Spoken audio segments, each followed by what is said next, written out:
Hey, everybody. Welcome to Maple Syrup. It is another 100% Canadian of today. And we're here with Hafiz up in the Toronto area. So, Hafiz, where in Toronto actually are you? I'm in the North York area, so if anyone's familiar with where I guess Fairview Mall is, or the big IKEA in North York, I'm generally in that area.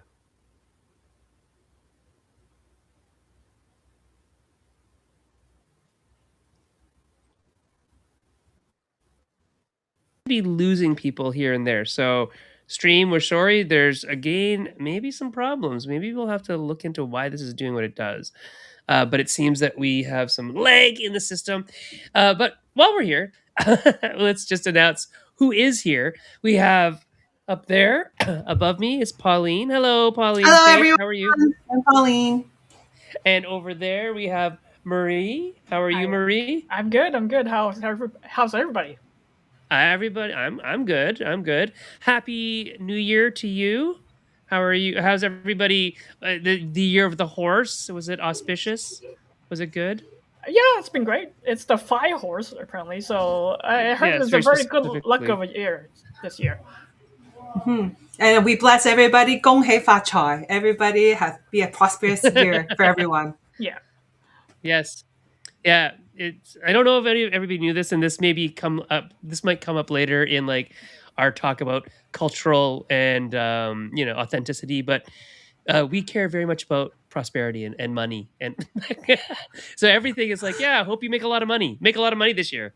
It's great. So that's like if you ever wonder what we're giving each other when we're handing red packages out, it's money. It's always money. Just a lot of money. Speaking of culture and all that stuff, what we need to talk about is the new game that is coming out from Marie and Pauline called Lion Dancers. We'll show it later.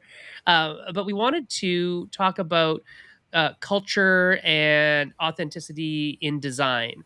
So before we get to that, let's talk to Pauline, Fate, and Marie about themselves. Obviously, I think that's important. We need to know who you are and where you come from and what you're doing. So let's start with Marie. Marie, what is your origin story? How did you come into gaming? Why are games a thing in your life? And when did you decide to like design and mass produce them? yeah. It's actually hard to separate our story into individuals, so we kind of have to connect together.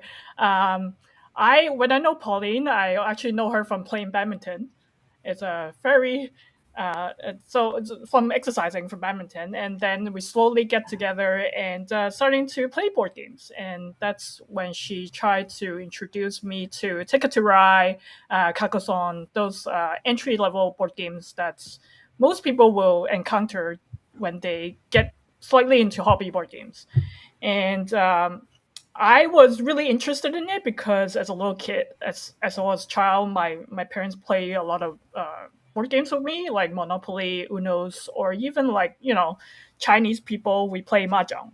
So like I'm really familiar with games and stuff like that. But as I grew up, I kind of get out of it and start doing other stuff. And so like Pauline actually bring me back into this uh, hold of board games, and I start playing with board games, and then get really obsessed with it. And how we get started designing, I guess Pauline can talk a little bit. Yeah, for sure. So I'm Pauline, and my background is actually a nurse, and eventually, like Maria and I got addicted, feeding off each other. Addictions on board game, and then we were like, one day, wouldn't it be nice to have our own board game up on the shelf as well? And when we were coming up with, oh, what game should we design, and we were like, oh, wouldn't it be nice to design a dim sum game, because on my table was a drawing that I did as a kid of my favorite food, and this is something that we're familiar with, and we have it all the time, on the weekends with our family and friends, and a theme that we're very familiar with, and it'll be a great opportunity to be able to share it with the others, to those who know about the culture, it'll bring back nostalgia, and for those who don't, it'll be a great opportunity, to introduce our culture to them.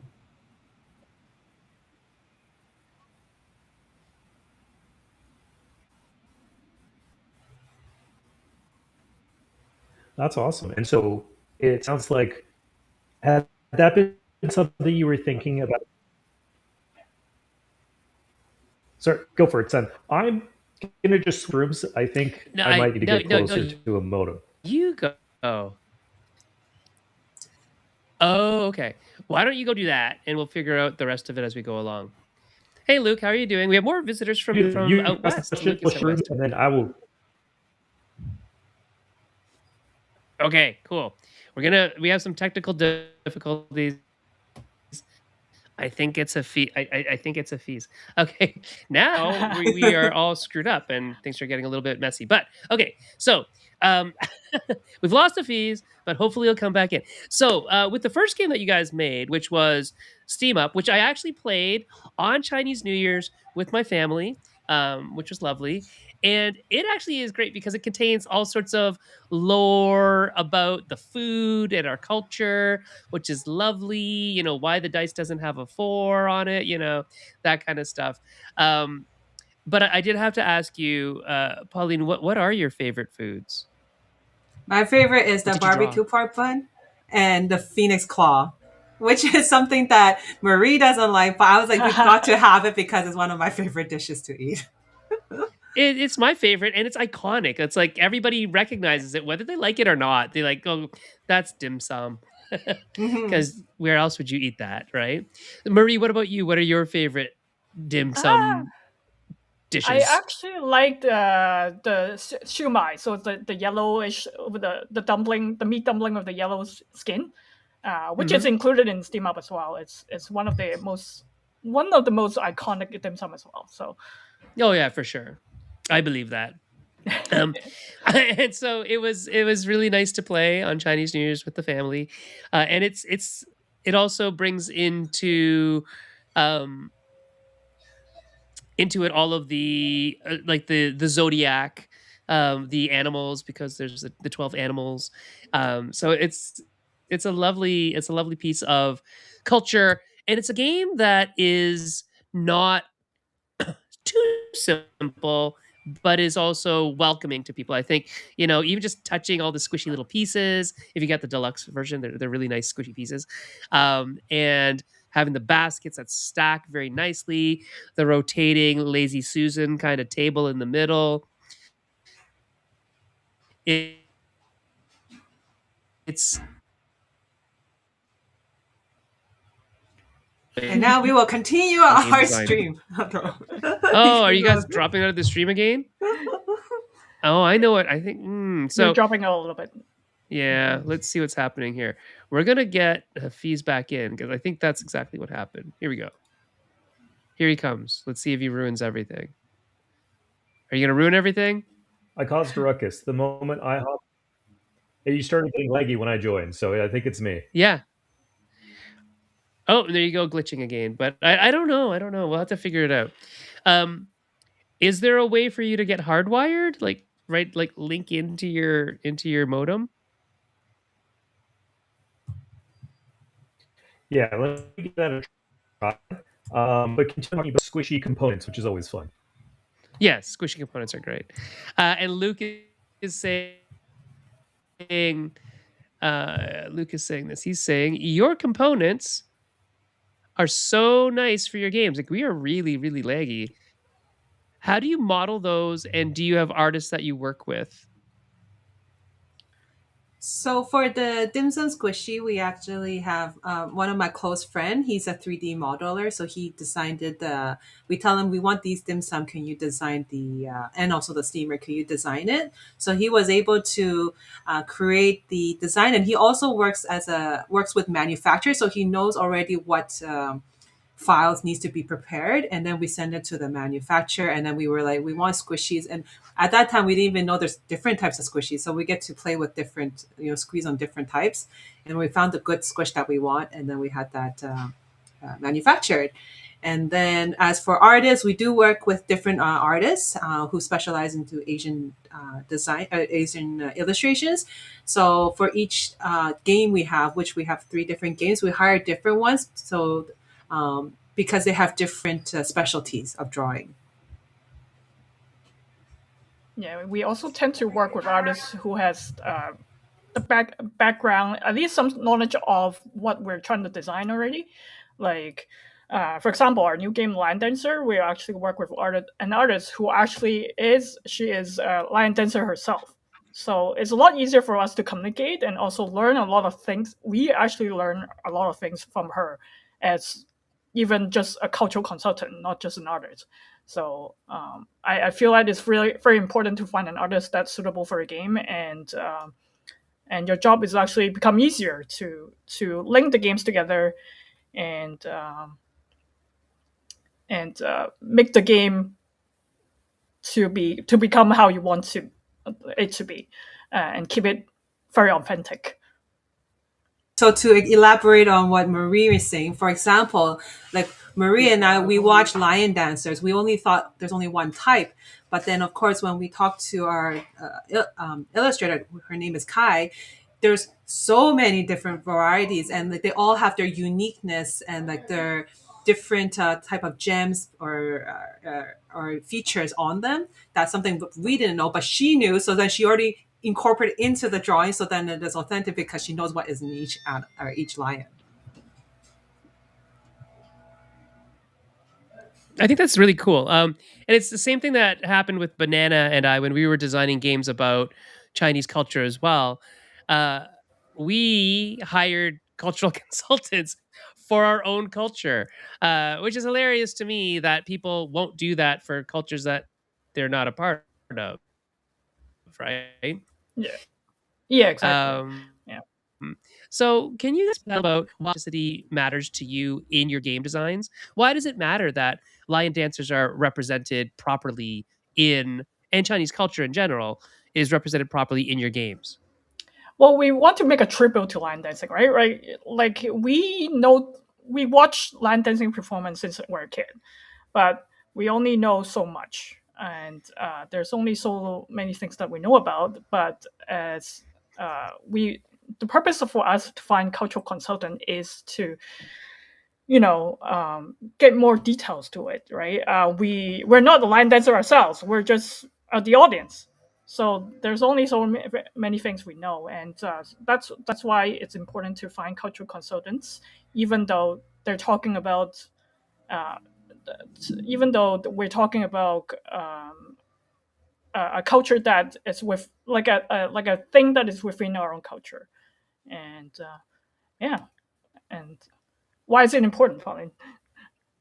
I think it's just being able to be authentic and be able to pay respect to the lion dancers. Otherwise, like if you're saying I'm creating a game but it doesn't represent their type or like explain their different types, then I don't feel like it's very respectful to the culture. Yeah, it actually feels good when different type of line dancing, different people who practice line dancing and come to us and say that, oh, this is so cool. I actually find a game that has the plugging the green elements incorporate into the mechanics, right?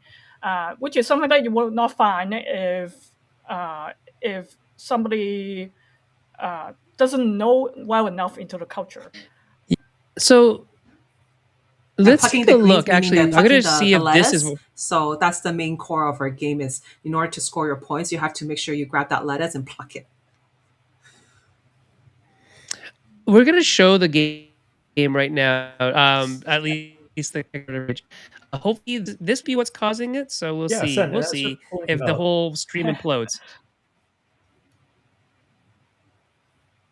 and as you're pulling that up, Sen, I think one question that's coming to mind is when you are speaking with a cultural consultant, is that something that you're doing as you're developing the game, or do you do a bunch of research first and then you use that to inform your game design? We think of theme first, so then and also the theme, and then the culture, the consulting, and then we will try to play with the mechanics and then merge it into the gameplay. Because in order for us to represent the culture properly, we should understand it more. That's what I find is important. The cultural considering actually happens throughout our design process.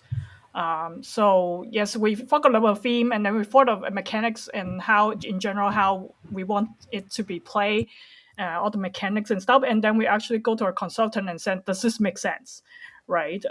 So we're lucky that we actually have friends who does practice lion dancing, and so it's easy for us to consult them and see if it makes sense. And in the end, we actually incorporate different types of lion dancing into the game. For example, for lion dancing, there's actually different types. So there are lion dancing which completes in competition, where they jump on different pillars, and also known as zhong, to do different dance move and score points to in a competition.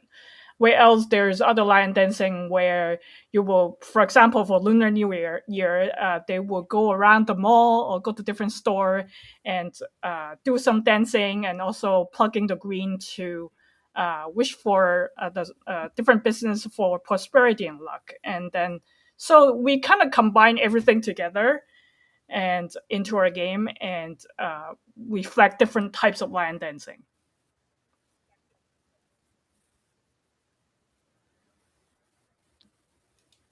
And All you were right, let's. sharing I'm gonna hide before this. that people, when they see this, they're like,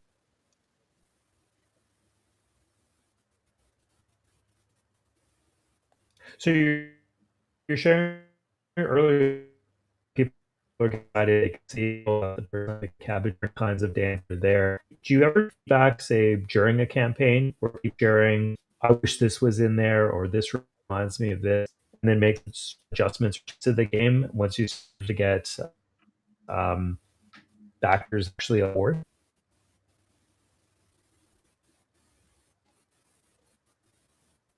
Sorry, I didn't really get the question.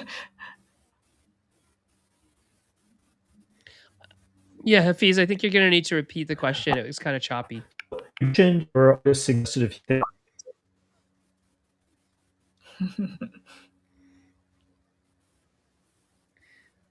Yeah, no. Yeah, it's on my end. I'm sorry. You mentioned your artist made some suggestions about different tips. I'll put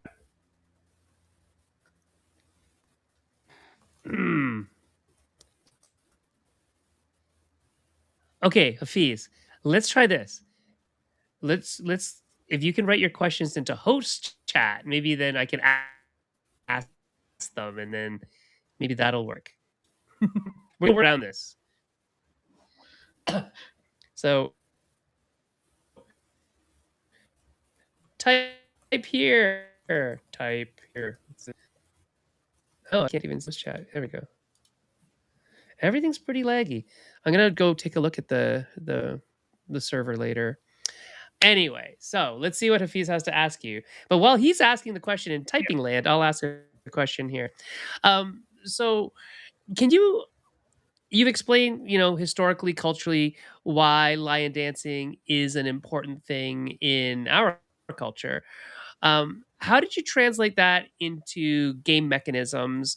And how do you play the game? How do you win this game of lion dancing? Right? Because it's like you said, there's actually like a very contest driven part of some lion dancing, some types of lion dancing, and then other types are just like more performative. The ones where they're racing up the scaffolding to get the lettuce, that's very much a competition. So how do you do all of that in a game? So in Lion Dancer, in our game, we combined both the Lunar New Year aspect as well as the Zhong and the Lion Dancers together. So it's a 1 to 4 player game where you represent one of the lions, and then you're doing these different dance movements. In which case, we have 3 different movements, such as stay, leap, or walk. And then you're going to be going around the platform, hopping on different jongs, and then collecting different festive items. These festive items, for example, is like pomelo, tangerines, radish cake. These are popular Lunar New Year items that we usually get during this festival. And then once you feel like you have collected enough items, then it's for you to go and head up to the stage to grab your lettuce and bring it home, and then spit out all your lettuce, and then share the prosperity and count all the points that you have collected from all your festive items. And then the player with the most point, or the lion dancer with the most point, wins. And then in addition, like while playing this game, there is going to be. So we have the question. Hafiz has typed it. Hafiz asks, you mentioned that your artist suggested some ideas for different dragon dancers. Did you find that during the campaign that people are getting excited and making additional suggestions? Do you incorporate those into the game, or will they maybe be a possible expansion? We do have different people asking, oh, does this game include certain types of lions, right? And obviously, because we already designed the game, we won't be able to incorporate more variety of lions in there. There are so many of them, and it's something that we take consideration very seriously in possibly future expansions. And what else, Pauline? Do we have anything else? Not at the moment. Besides what you already mentioned, like for example, right now we are featuring Southern lions, and some people did ask, "Oh, will you be introducing Northern Chinese lion dancers?" And we'll be like, we would love to think about it for the expansion. So Yeah, it's generally a good answer, right? It's like the game's kind of. I think if people are used to Kickstarter, like the old Kickstarter, we're talking like decades old Kickstarter, suggestions that could be made and acted upon were common because the game wasn't actually fully designed. But the modern Mhm. ethos of game design, especially a publication through Kickstarter, is you want to be like 75% locked down, like at a minimum, because Yeah. you need to produce all of the assets, and you don't want to produce the assets multiple times just because somebody said, could you make this lion do this, and you're like, yes we could, and you go do it, and now everything changes. So I think that's a much better way of looking at it, especially when it's just like a two-person show, right? It's like you, the two of you, and then whoever you hire, and it's not this, you can't react to anybody's feedback, right? I think that's almost impossible. Yeah, I We have think another nowadays question on here, actually, Kickstarter. from Luke. No, you keep going. Oh no, I just gonna say I think nowadays on Kickstarter I think majority of the board games you see they're already ready to produce. They're ready to hit the manufacturing once their Kickstarter is done. So that's just the trend how it is. So it's really hard to make changes. Yeah, and I honestly do think that's possibly little bit of a better way of doing it, anyways. But culture makes sense because when it comes to the culture that you've been born into it, you've been taught it, but you're not a cultural theorist, right? If you designed a game around a different Asian culture, however, do you think that you would be criticized more than a non-Asian designer? That's an interesting question, Luke. First of all, I don't think I'm gonna attempt designing a game that is I'm not familiar with, at least for culture. It doesn't matter what culture it is. It doesn't matter if it's Asian or not. Um, and I will. I think it's a small. It's a very. It's kind of restrictive. I will only design games with cultural aspect that I'm familiar with, and that's pretty much the core of why we want to get into designing. However, we are working towards working with other designers from other culture to bring in different types of Asian culture into board games. And I think that's really important. I don't want to design something that I'm not familiar with and did it wrong, basically, right? Mm-hmm. And I think this is something that we still need to work on a lot in the board game industry. I think it has been improved for over the years that I've been in board game designing and developing and publishing, but we're still working on it, and it still needs a lot of improvement in it, I think. Right. Got it. Got it. Got it. Let's go see if Hafiz has more questions. Maybe he does. I'm going to put them over here in the host chat. Nope. No new questions from Hafiz. In terms of version, how has it been so far?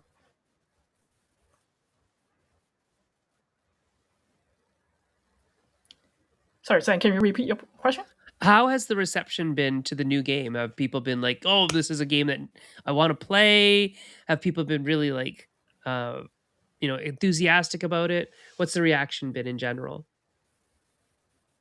So far, the reaction has been really good.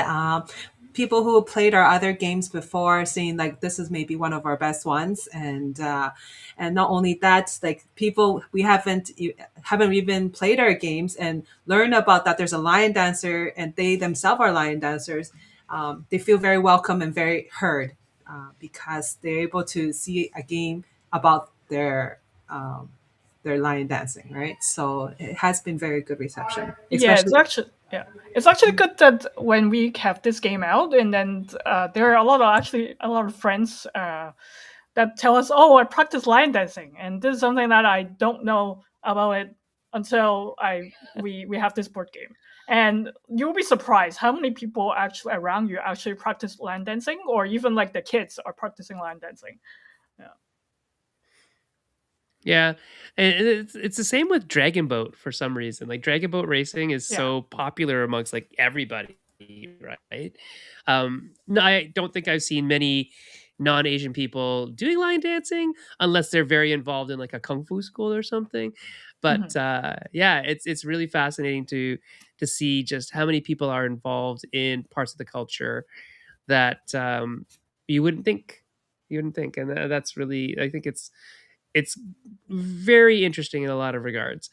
There's been some interesting cultural stuff going on this year, particularly. I don't know why this year there's been a lot of influencers who are in their Chinese era. It's very strange. I don't get it. But whatever. You can celebrate the year of the horse if you want to. Yeah. So uh, let's talk about what's next for Hot Banana Games in terms of game design. So, hot on the heels of the lion dancing game, what do you think is going to come next from you? What aspect of culture are you going to look at next? So we're actually working on two other game designs. As one of them is called. For now, we don't we our title of their game hasn't been confirmed yet, but it's called the Bao Tower, and it's based on one of the Hong Kong festivals that happen annually, where there's different competitors and players. They will climb up on this really tall tower full of different baos, and you're trying to get as much as you can and bring it back home, and then that will bring you the most, again, fortune and prosperity and peace for the rest of the year. We also trying to bring, as I said, we're actually trying to bring games from other culture into our line of games. So we are looking into bringing a Japanese game, and also Korean. hopefully a Korean and a Vietnamese game. So we want to expand that to our line of games to not just cover Chinese culture but other Asian culture as well. And yeah, I don't like. I feel Mhm. that there's always not enough Asian related games in the market, and we want to bring more into it. Yeah, or at least Asian related games that are just that's hopefully what we'll see from companies like yourselves. So if he's actually kind of about that, said the mission for Hot Banana Games is really interesting. Can you tell us more about your mission and why you are taking that approach towards publishing?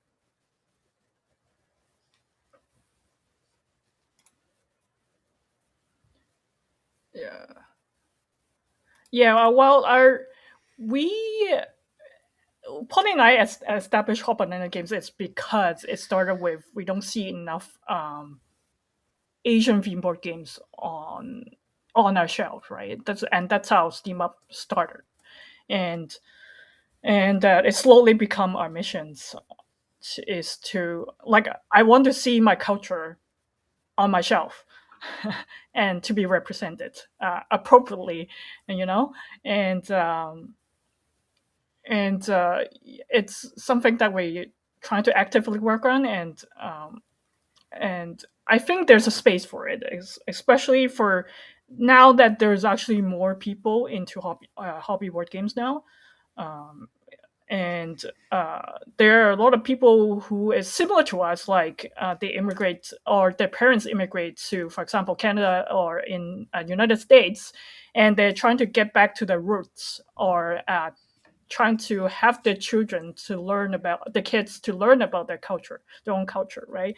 And board game is actually a great way of doing so, and um, just at least get them curious about what like these kind of things are. Like, for example, like what is dim sum, right? And yeah, and that's how we kind of started, and I think we're working towards it and bringing more different types of cultural elements into the board game, into our board games, and so I think we're getting it's a great start.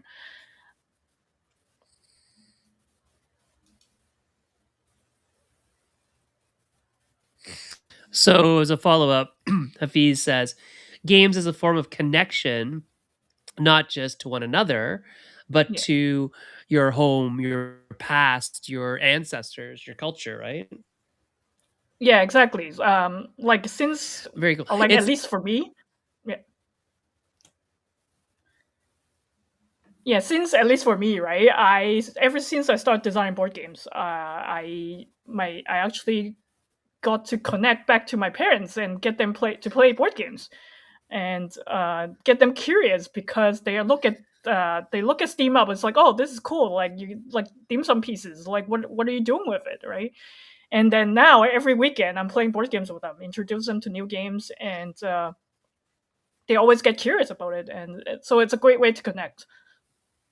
And for me, it's I'm able to be able to teach the next generation about our culture. For example, I have four kids who are my nieces that I live with, and then I'd be able to teach them like Chinese, and like be able to say this is hagao shrimp dumpling, this is phoenix called feng zhao. So they are able to say these and incorporate it into their daily life, and being able to pass on like why is there folklore about moon bunny? Why isn't it like that's something that you don't hear outside in school, right? So this is something a way for me to teach them, and they can remember. Oh, okay, the game is played like this. The reason why is because the folklore is like this, and help them remember the story more, and then be able to bring it to their next generation.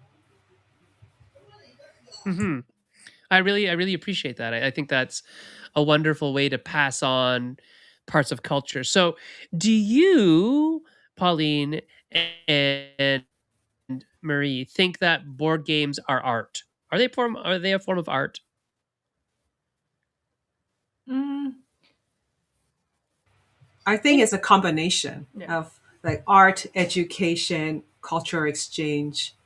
I mean, we hire really Mhm. beautiful, wonderful illustrator. So for me, it's also a piece of art too. So Yeah, it's a piece of art in a way. It's kind of like you're collecting like a premium piece of thing on put on your shelf, kind of. And but yeah, I think it's more than art itself. It's besides a product, it's also something that more than just a toy. To me, anyway, it's a connection. It's something to gather everybody together and have fun, and that's the most important things about board games, I think. Mhm. We have another comment here. Oh, Luke says that he saw Bow Tower at probably Protocon BC and said that it looks great. Oh, and James Takanaka.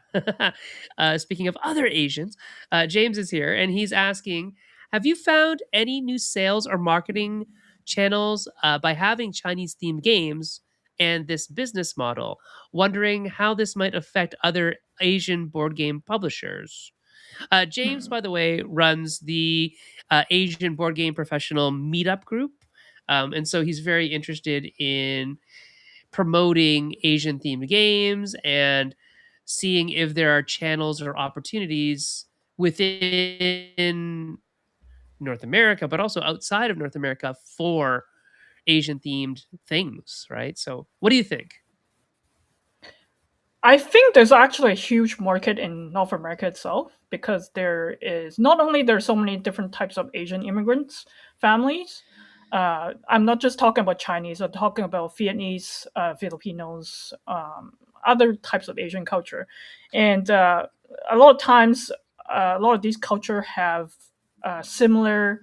Um, like similar elements they celebrate, such as, for example, Lunar New Year. No, we don't call it Lunar. Well, we call it Lunar New Year. There's a reason, because it's not just Chinese New Year. Every other culture celebrate this festival as well, right? So, um, um, and yeah, so I think there is a huge market in North America itself, and. Mm, wondering how this might affect other Asia. I think in recent years, right, you actually see a lot more, um, at least a lot more publisher who actually localize Asian games now. Mm-hmm. I think Japanese, like especially Japanese from games from the Japanese market, Mm-hmm. you see a lot, which is great, and I already think that the market has expanded to different types of theme, and that's why this title has been very welcoming. So not just culture itself, but like not just board games about particular culture, but board games from other types, other designer from that culture. Like the board game doesn't necessarily need to theme around certain types of culture, but the designer of a particular board games is from like different culture. Like Bombbuster actually was designed by a Japanese designer, Mm-hmm. and it has been very successful. And I think it's great that the board game industry is expanding to look for designs outside of Europe or outside of North America from other cultures. Pauline, do you have any thoughts about this? Marie said it all. Okay, okay, and yeah, I mean, we've definitely seen a lot of influx of game design crews, groups, conventions. Even there's the first convention, or big major convention, anyways, in the Philippines coming up this year. I'm getting in my feed just lots of game stuff happening in Vietnam. There's even like manufacturing happening in Vietnam now, right? So a lot of places in Asia, outside of where most people think Asia, starts at China, ends at Japan. But there's more. There's more to it. There's Vietnam, there's Cambodia, there's Laos, there's Thailand, there's, you know, Malaysia and Singapore and Indonesia and the Philippines, and all these places that have culture and that have people who make games and that are starting to really come up and do things. I think it was last year, I spoke at the Indonesian Game Design Conference via Zoom. And then again, like I said, this year there's one happening in the Philippines. And I know Daryl Chow is in Singapore doing a lot of good work down there. And there's so much happening in the Asian market that it does, I think, James, as you might be alluding to, it does point to the fact that there's a huge amount of people there in India, in China, around that area that would love probably games about their culture. And one of the ones that fascinated me was Ras, which was about a style of Indian dancing. And I think that was really cool to see as well. So, all sorts of stuff from South Asia, Southeast Asia, East Asia, whatever you want to say. And I think that's really great. James is saying here that he's representing more and more Asian publishers, but they're not necessarily producing Asian themed games like you're saying, Marie. Um, there's a Taiwanese publisher that's releasing a lucha libre game, and he's asking you specifically because he feels that you have a very different focus, that it is Asian themed, Asian culture, Asian publishing crew that's based in Canada, but it's slightly different. And I know that a lot of the other game designers and companies that are in other parts of the world, they'll make other games, but they all seem to have a few games that are about their culture. I mean, there's probably, with as rich a history as countries like China have, there's a lot of stuff that could be made into games, right? So there you go. Oh, we have another question from Hafiz. What does Hafiz say? It's too bad that I can't bring these questions up here, but let's see. Okay. Hafiz asks, he's sitting here smiling, so it's funny. Have you had any fledgling game designers reach out to you where maybe your games have inspired them to create their own games and draw their own cultures? And if someone wanted to have a game themed around something from their own background, what advice would you give to them? So we did have different designers who, came to us and say that, oh, they learn about our culture and learn about our mission. And they also inspired them to create a game. For example, a Taiwanese designer wanted to create a game about Taiwanese food. And then, and I gave him some suggestions. Basically, for me, is based on the 4 C's, and the 4 C's I have is creativity, critical thinking, communications, and commitment. So first you have a great idea, now you expand on it, and showcase all the Taiwanese food that you want to make, and make sure maybe you can add in some description, like what makes this more unique to other food that other culture may have. And then as you develop the game, you have to critically think, oh, what's good, what's bad, what should be removed out of the game mechanics, and then be able to communicate with your playtesters, hearing the feedback, their criticism, or communicate with the people that you'll be potentially working with, like for example your localization partners or your publishers or manufacturers. And of course, commitment is being passionate about your game from the very beginning and commit to it, and try and bring it to life. There will be lots of obstacles along the way, but as long as you're committed and have the passion, go do it. Mhm. I think it's lovely, and I think you're right. I think people out there kind of need to know that, like, Asian culture is not monolithic. Obviously, Japan is different than China, is different than Korea, is different than India, is different than you know Thailand, is different than whatever. But even within each country, there's like a bazillion different types of Chinese cuisine. There's obviously, the seven major ones, whatever. But there's a lot of little ones that get kind of pushed aside. And I have friends who are Taiwanese who might be watching right now, and they are fiercely, fiercely, fiercely loyal to their food ways. And they'll like point at food and say, that's not Chinese, that's Taiwanese. And they get very mad.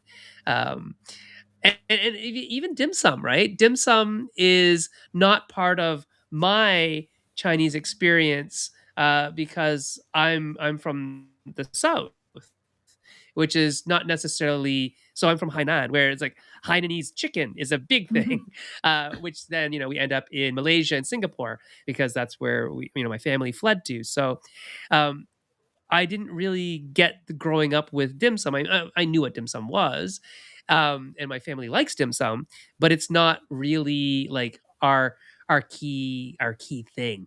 Like my dad, if I said, "Dad, let's go for dim sum," he'd rather go for like char kway teow or something like fried noodles.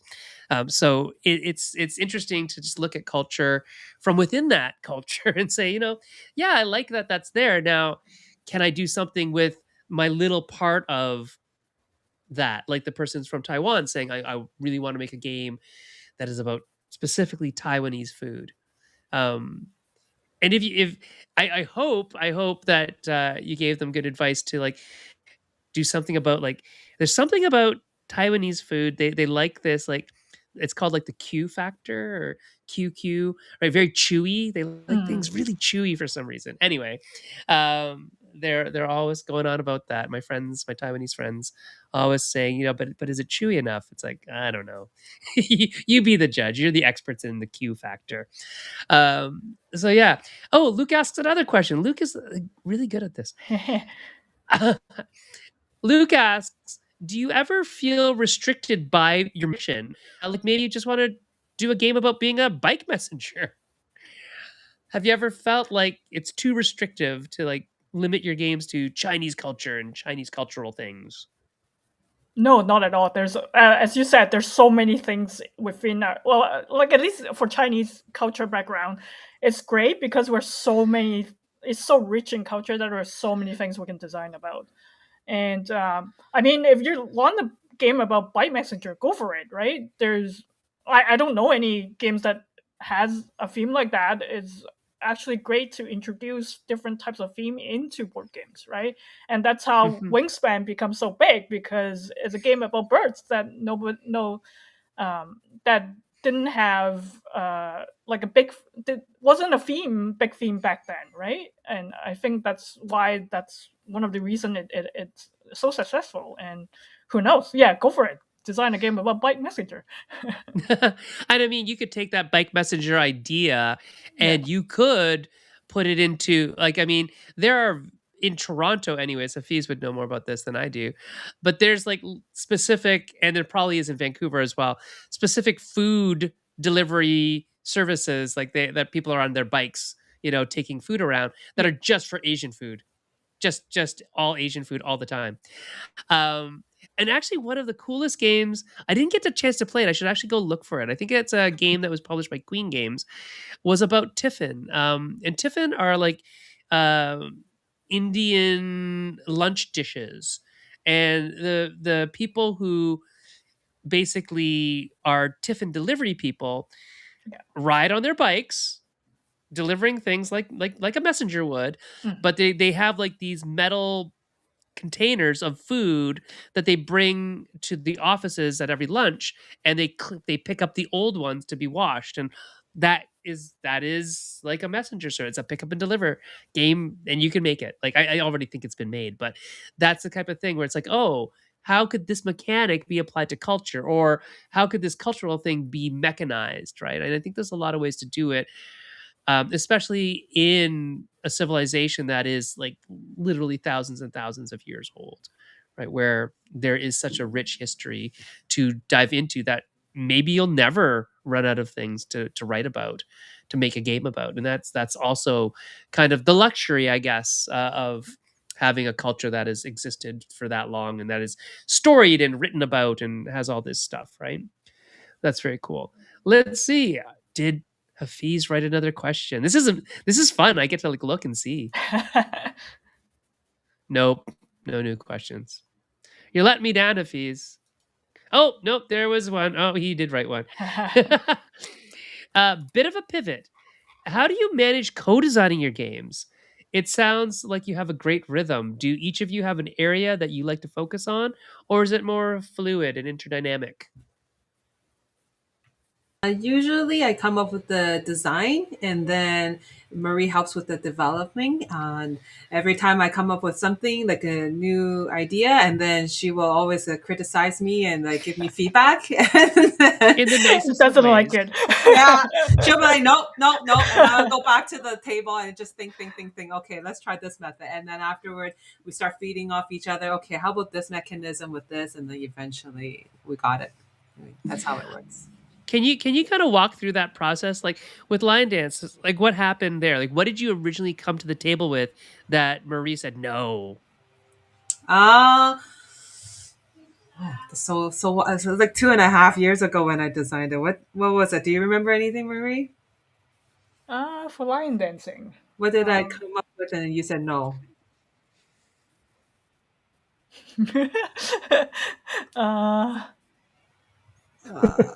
It's so hard. Well, I guess you can talk about the roll and write you're trying to design. Oh, I see. Okay, not pertaining to Dancer, Okay, sure. but to another theme. So I was trying to create a food that is specifically in China actually, and based on a festival. And I was saying, oh, let's make a roll and not roll and write. It was initially a worker placement game, and then she banned me and then said that it's too similar to another game, which I forgot which game she mentioned. And then we're like, okay, I go back to the table and then I'll be like, okay, let's make it as a pick up and delivery game. So you pick up the ingredients and then you deliver it to the kitchen and try to create this game. Too much components, too expensive. And then I was like, okay, so then go back to the table. Okay, now let's make a roll and write game. And then so far she's okay with it. And then we're like, no, the points are not balanced enough. I was like, okay, let me balance it again. And then afterwards, oh, this criteria to create this type of food is too similar to another one. So then I have to go back and I think, okay, what's another way to make it easier? And she said the game is too slow. Okay, now then I have to figure out, okay, what can I add in to expedite the game a little bit? So it sounds like she's like the cold hard logic to your creativity. Yeah. I'm Which the works gatekeeper. Also very Chinese mom of you to do it like that, I think. Well, I Not only good enough. Not good yeah, enough. exactly. Just like the Chinese parents, you can always do better, Pauline. Yeah, exactly. And which is Yes. great because every time Definitely, she tells definitely. me, every time she gives me the like a question back and say why, well, this is not working out. So then and then we try to improve it. It actually makes the game much better and much more balanced and more like solidified. And then once she and I finish, like we have a base game, then we will bring it to like other playtesting group and get their feedback, right? Because by that time Marie already looked at this game for so many times, right? So we need some fresh set of eyes. Yeah. Yeah. And I think that's the wonderful thing about co-designing is that by the time it gets in front of an audience that is not involved in the design, it's already gone through at least some decent level of playtesting between the two of you, instead of just like a solo designer who goes like, I don't know, nobody's ever seen this before, but you touch it and then it falls apart. Whereas you've gone through a lot of that originally already because Marie is just like, no. No, it's funny. We playtest our games a lot, so like we have to play through like 1 player, 2 player, 3 player, and then we actually through board games we actually develop our third personality. So what is our third personality? Is that we like let's say in a 3-player game, there's always this third player is me and Pauline combined together and play together. That player always wins. Oh, that's interesting. Well, I mean, really, when you think about it, it's like the two of you combined are making winning games as a team, whereas Pauline alone or Marie alone couldn't do it. So that's exactly. a good analogy. That it takes a little bit of the creative and the logical together to make the best team up. That's awesome. Yeah, I guess that's proven that we make a great team. There you go. Yeah. It's lovely. It's a lovely way to do it. So in terms of the company and what's next, where are you going to be next? I guess TCTC Con, right? Mm-hmm. Yeah, so TCTC will be testing our upcoming games. So take a look if you'll be coming at TCTC. Where we'll be at, we will also be in Gen Con later this year, so somewhere in end of July and August. We won't have a booth, but we're hoping to go to Tokyo Game Market this year. Upcoming in May, so we're actually very excited, just like other people who excited about going to conventions.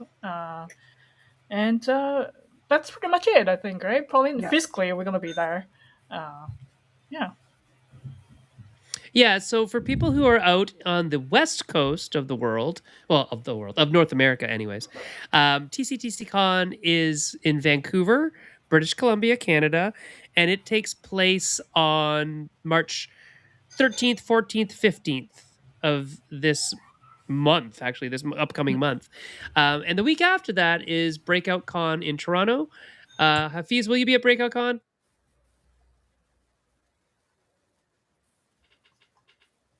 Oh, I think Hafiz wrote something. Yes, Hafiz is like, yes, I will be at Breakout Con. You're good. Yes, I will be at Breakout. And those are two great Canadian conventions. So if you're anywhere near either of those cities, Toronto or Vancouver, come check it out. You can meet myself, you can meet Pauline, you can meet Marie, you can meet Hafiz. We'll be there playing games, play testing games. And it's funny. I've kind of stopped traveling into the US for the foreseeable future. And it's been great. I love it. I like not having to travel into the US and getting to go to places like Vancouver, places like Montreal, places like Toronto, and going to the conventions there. And so hopefully I'll do more of that. My plan, as I think most of you know, is to fly out to Vancouver in May. Again, I'll fly out to Vancouver and then interview people out there for ludology, for my podcast, and then drive across half of Canada this summer, going to stores, publishers, designers, cafes, etc., all the way on the way back. And then next summer, drive or fly out to the East Coast and go all the way back to Ontario, which is kind of the center of the universe, really. I mean, it kind of is. So hopefully, if you're out there and you're on either coast this year, 2026, I'll go out to the West Coast and come back to Ontario. And then 2027 will likely be out to the East Coast and coming back that way. And so my convention money, the money that I would have normally spent going to Gen Con and Origins and Geekway and Big Bad Con, and those are kind of the four that I go to kind of on a rotating basis. It's staying in Canada. Sorry, Donald Trump. But that's the way it's going to be for me. So yeah, and I get to meet Luke. It's going to be awesome. Luke will be at TCTCCon, hopefully. So Luke Parnell is an Indigenous designer, artist, and it's going to be awesome to finally meet him, which will be wonderful and great. And let's see, does Hafiz have anything left in the host chat? No, he just said that living up to his namesake, he is typing out all his questions like a true printer. Ho, ho, ho. There you go. Lots of good puns today. All right. So on that note, which is kind of a want note, if you want to talk more to me, you can find me on Blue Sky at Senfeng Lim. Yeah, I'm still on X, but don't talk to me there. I don't really talk back on that one. You can find Hafiz. Where'd yours thing go? Oh, there it is. At Printer Ink Games on Instagram. And you can learn more about Hafiz's upcoming title there, which is a basketball related game, which is going to be super cool. And you can talk to both of us at Maple Syrup on all the things. So follow us there for more information on like upcoming guests and all that kind of stuff. And for our friends here, you can likely find them at, this is actually kind of confusing. And I knew this when I was typing it, but I wanted to type the S. Don't type the S. It's literally just at Hot Banana Game. Yes, you got it. They only have one game, everybody. Yes, we only have one game. They're currently making. Yeah.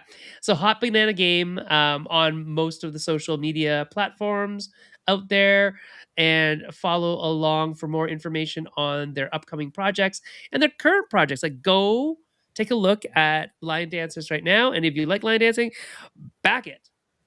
Get that ticker raising. I will probably go back it in a second or two. And if you want to help keep the lights on here, you can go to patreon.com/maple-syrup. And for a little donation, you can help us keep on doing what we're doing. Maybe figure out what our internet connection problems are. I don't know. On that note, we're going to give the floor to the ladies above us, and they get to give you some final advice. So you choose who goes first, and you choose what you want to talk about. So go ahead. Final advice time. Dun, dun, dun. I would represent the Chinese parents. I think you got to eat more, sleep more, and make sure you make more money, and be good to yourself. I am going to add on to that. I said, be safe, be happy, be healthy. There you go. So for everybody out there, if you celebrate Lunar New Year, Chinese New Year, Tet, everything that's out there. Shinang Kwaila. It's very nice to celebrate with Pauline and Kate. And I'll see you in 2 weeks. Yeah. 2 See you weeks. soon. It'll be awesome. Yeah. And then Hafiz, I'll see you in 3 weeks, which will be awesome too, right? So Hafiz, who's coming next week? Do we have our guest lined up for next week? Let's ask the question next week and see if host chat is full of hosts I don't know if you can chats. hear me. Next week Yeah, we have we Scott. have Scott. I can.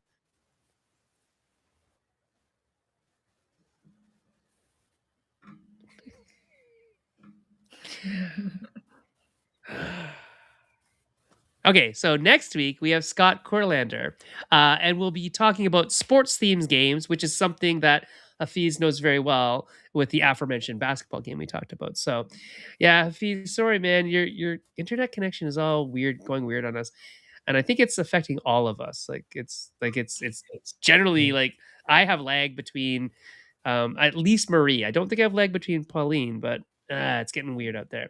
Anyways, everybody, we're gonna take a look at this, and we'll talk to you all next week when we have I want to say Core Scotlander, but no, it's Scott Corlander, and we'll be talking about sports games next. Okay, so everybody out there, have a safe and happy Lunar New Year, and there's a couple more days left, and we'll see you next week. Okay, bye. All right, let's stop the stream.